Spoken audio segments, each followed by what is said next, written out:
one trend that seems to be coming up more and more is that audiences are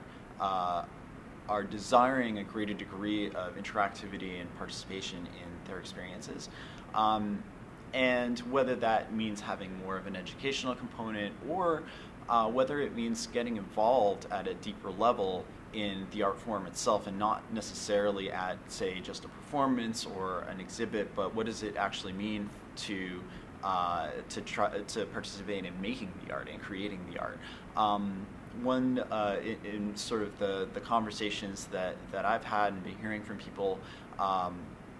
over the past several years, one of the themes that comes up a lot is that it's not just about the joy, the creative joy of participating in the art form directly. It's also one of the elements that makes it attractive for people is the sense of community that's built around people who are there in creation with you, who are collaborating with you and participating in a shared experience, which is something in our increasingly kind of compartmentalized society, I think, is something that a lot of people are craving as a bit of an escape from that. So for arts organizations, I think the challenge, particularly arts organizations that have historically and traditionally relied on a very specific model of selling tickets to subscribers, to single ticket buyers for performances where people come, they sit, they experience something in a unidirectional fashion, and then go home. It's because of the way the market for media, for entertainment, for leisure time in general, and yes, the arts is changing with more and more choices that everybody has. It's harder and harder to make that kind of experience compelling, which is not to say that it can never be compelling, but increasingly I think what we're starting to realize is that what's special about the arts is that more direct creative connection to activities and to self-expression, to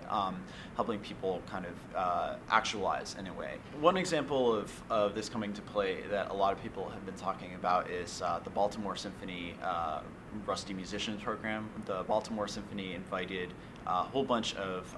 adults with musical background who used to play an instrument but don't anymore, at least don't regularly, to come and actually play with the orchestra. And they had, I think, a day or 2 days of sort of repeated performances. The point was to give these individuals a more meaningful experience and the excitement of sitting with these world-class players in the orchestra, and not just sitting with them, but actually playing and making music with them. It got a tremendous amount of interest and support, and many more people than they were expecting to come and show up for this. And I think time will tell, in some ways, sort of how successful it is, and it's still very much in an experimental kind of phase, but